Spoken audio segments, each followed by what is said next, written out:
Before his transformation into a cyborg, Grievous was born on the world of Kaleesh, and immediately he was destined to be a warrior. During the Kaleesh's war against the Yambrion Huk, the young Grievous would learn battle tactics and how to use weapons, but he also developed a hate for the Galactic Republic, who were siding with the Huk planet. Not only was Grievous envious that the Jedi were able to use the Force, but the Kaleesh's defeat in the Huk War would send Grievous on a warpath of vengeance, and this drew the attention of the Sith.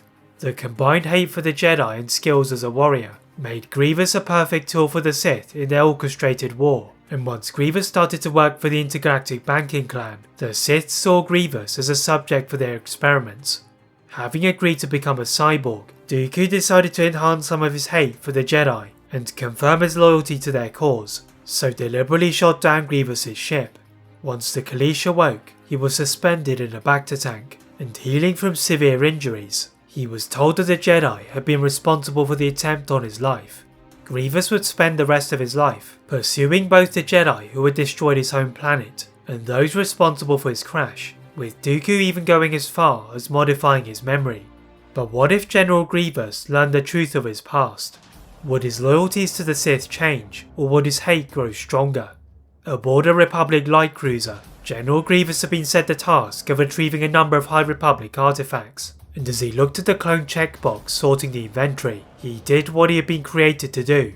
Slicing the clone with a single overhead strike, the cyborg was about to order his Magna Guards to secure the ship, when he spotted one of the artifacts was almost bouncing out of the box. Whilst his mission was merely to retrieve the artifacts, he opened the box with surprising delicacy, and he found a Kaleesh mask. As he examined the bones and teeth, the mind of the cyborg turned from anger to confusion, as it was still in good condition, and he soon realised that it was not from the High Republic era. Closing the box and ordering for the artifacts to be moved, the cyborg was distracted, and soon force pushed by the Jedi and Apri D, he found himself in an escape pod, tumbling into the debris below. Grievous tried to use the controls, and steering through the remains of the battle over the Kazlin system, the pod soon sustained heavy damage. As the hatch burst open, Grievous latched onto the edge of one of the High Republic era beacons, and to look for transport or way to contact his droid army, he decided to explore the old station. Once serving as a signal for pilots and a multifaceted hub of Jedi life, the beacon was now destroyed in several areas, but Grievous wanted to find more about the Kaleesh artifacts. The cyborg booted one of his clawed feet at the astromechs, and eventually one of the R0 units whirled back into service, and Grievous ordered it to find records of Kaleesh.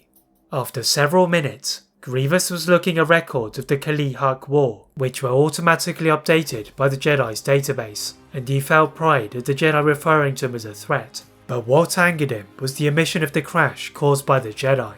Given the transparency of the other reports, it seemed strange to Grievous that his crash had not been noted. Having identified the Kaleesh mask as a symbol of victory from a High Republic era battle, Grievous took a Jedi vector to the world of Scipio, fueled by his quest to know his past. As the droid commander moved to the Outer Rim, one of the IG-100 Magna Guards tasked with moving the Jedi artifacts had somehow managed to survive the failed heist, and even though it only had a head and a torso, it managed to report to Count Dooku of the mission's failure. In his castle in Sereno, Dooku was furious at his cyborg, who had a nasty habit of pursuing trinkets, but on this occasion he sensed something more severe was at play. Perhaps he needed to confirm his loyalty again. Dispatching Ventress to track his potentially wayward commander, the Dathomir used the communications between the droid army, and she traced his movements to the Alberio sector. This was unknown to Grievous, who was now descending through the clouds of Scipio and landing just outside of the fortress to the IGBC's main vault. He was greeted by the person he wanted to see, who was San Hill. Grievous immediately raised the banker into the air, with his claw digging into the collar of Hill's ornate robes, and he'd ordered him to tell him the truth. Through his gradually fading voice, Hill ordered him to be released, as the real footage remained in his personal archives. The cyborg was not convinced, and keeping his claws close to his collection of lightsabers, he toe-poked Hill into the fortress, and after passing several layers of security, he used a large holoprojector and presented footage of the fateful day. As Grievous watched the hooded figure of Count Dooku ordering Hill to kill Grievous, the cyborg felt a burning in his chest, and his gut sac started to burn. As he collapsed to the floor, Hill summoned a medical droid, whilst the Vault guards pursued the assassin, who was masked as Sarge Ventress. The Dathomirian had done what her master had ordered and tracked the cyborg onto Scipio, and when she saw Grievous about to kill the banker, she was told by Dooku to eliminate Grievous. To prevent detection, Ventress had stowed away her unique curved hilted split sabers and resorted to a pistol with which she had similar proficiency, and after following Grievous like a shadow, she fired a precise shot into a small gap in the cyborg's armour. Having examined the Vault guards, Ventress knew she could evade them with ease, and as they pursued her in their airspeeders, she easily ducked between the mountain ranges to find her starfighter. Back within the main Vault fortress, Grievous had been transported to the neighbouring planet of Maigito, despite protests within the IGBC to let him die. Also controlled by the IGBC, Maigito's cold climate was not helping the condition of Grievous, and as he was moved to a secret medical centre, there were still debates on whether they should inform their leaders. It was Clue Lesser who, on behalf of the corrupt Core 5, decided they should keep Grievous's potential survival silent, as not only could they use him to defeat any rivals, but he was also a bargaining chip in any negotiations. So it was Nix Card who later sat in the office of Palpatine, and with the hologram of other separatist leaders, they were wondering who would fill the void left by the towering cyborg. The Sith had been experimenting with the creation of more technological terrors after Grievous, and alongside a greater role in killing Jedi for the Gendai bounty hunter Dirge, there would be a new and improved version of Grievous. After all, the Jedi did not know about the supposed death of the first Grievous. But whilst the latest cyborg was being prepared, the Jedi and the Republic were able to take advantage of his absence, and especially in the Outer Rim, where Grievous had caused heavy losses to their fleets. This did not matter to the real Grievous, who had awoken from his slumber in Maigito, and tethered to his medical table, he looked down to examine his injuries. The revelation of the lie kept by Dooku now made the cyborg furious, and the anger which the Sith had harnessed for their cause caused the cyborg to rip through his bindings, and he shattered his ward. Ordering a medical droid and an astromech droid to attach his limbs, every being who stood in his path was brutally mutilated by a combination of his claws and any medical instruments around him.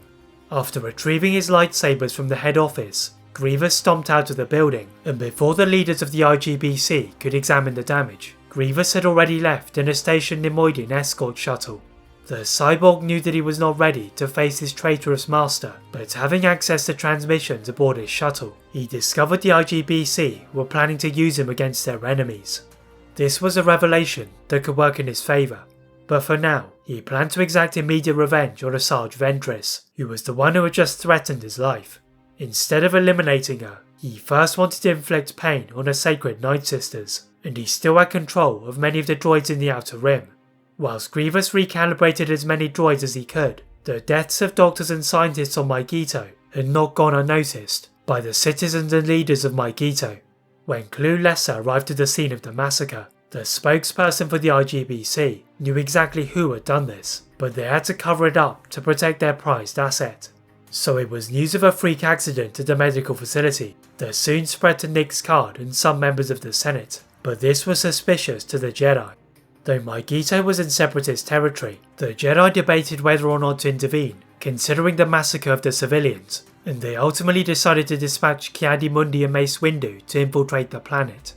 Thanks to Palpatine's intervention, the Jedi allowed easy passage to Maigito, and they are even provided with analysis droids to help with the investigation.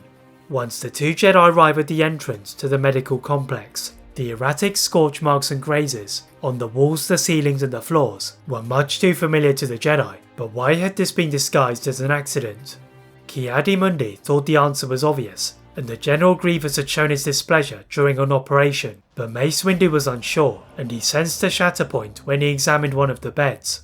As the analysis droids completed their scans, the two Jedi received reports of separatist activity in their sector, and they were forced to return to Coruscant, with more questions about Grievous. It was on their journey through hyperspace did the Jedi receive yet more reports of separatist movement, but this time it centered around Grievous slaying a group of Jedi in Hippori. As they looked at some of the disturbing footage, they both noticed that Grievous had changed, and many of the features that were already terrifying had now been enhanced to instill an even greater level of fear. The two Jedi Council members thought they now knew why Grievous had gone to Maigito, but the first Grievous was far from Hippori. After gathering as many droids as he could, Grievous initiated his vengeance on Asajj Ventress, so travelled to the world of Dathomir. On the planet itself, Mother Talzin was gazing into a crystal ball placed on a pedestal in her lair, and she soon started to see flickers of a cyborg wielding multiple lightsabers. Most other mortals would see this as an immediate threat, but Talzin said something different about the cyborg, and she ordered the old Daka to prepare the undead in case negotiations went wrong.